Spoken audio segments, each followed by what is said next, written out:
She stirred up the love of God and a passion for food, added a bit of elbow grease, and cooked up something wonderful. Our special guest today is Irene Sun, author of the delightful new children's book, Taste and See, all about God's goodness. Irene, welcome to Spirit 105.3. It's a delight to meet you, and congratulations on your new book. Oh my goodness, thank you so much. I love it. You have managed to combine two of my favorite things, the love of God and food. Tell us about your book. Well, I wrote a children's book because my children love food.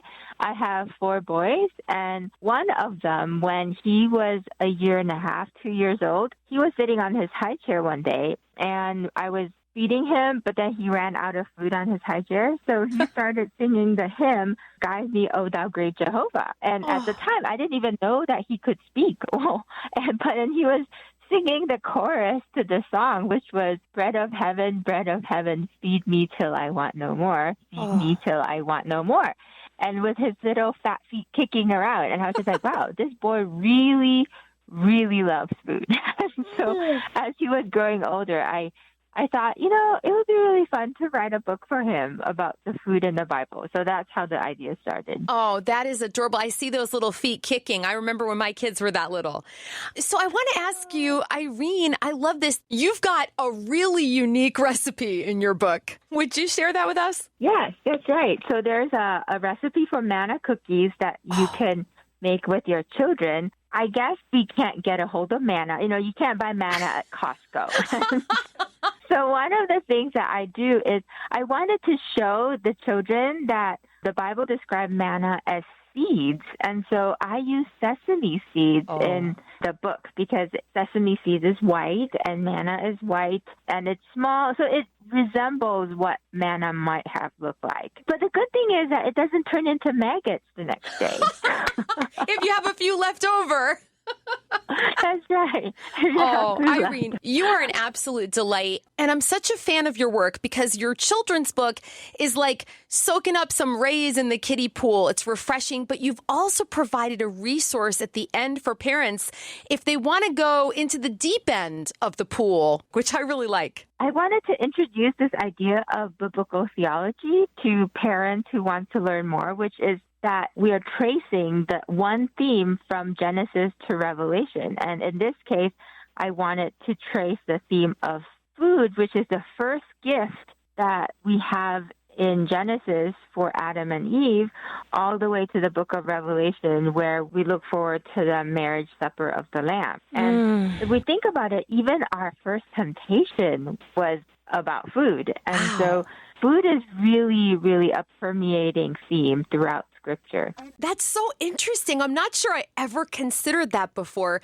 So, Irene, you've got this great children's book and also a really powerful personal story. I was on your Instagram. I was learning a little bit about you, and I learned that you love to teach the Bible. And there was a neat story about how your husband actually made that possible. Would you be willing to share that? I would love to share that story. So after I gave birth to my number 3 son, which is actually the son who loves food, I thought that I just could not finish my seminary degree because I had been taking one class per semester up to that point.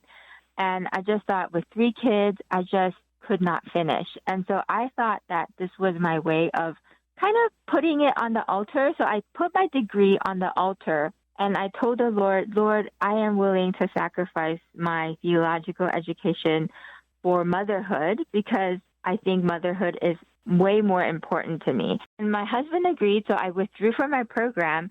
But after I wean my child, Hans brought it up one day and said, so are you going to finish that degree now that we are weaning him from nursing? And I looked at him and said, no, I had already put my degree on the altar.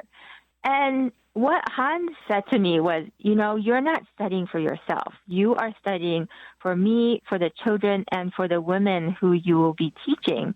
And so he said that he will homeschool the boys for a year so that I could finish my theological education. And that's exactly what he did. And I realized that God does not want my theological degree to be on the altar. He wants me on the altar.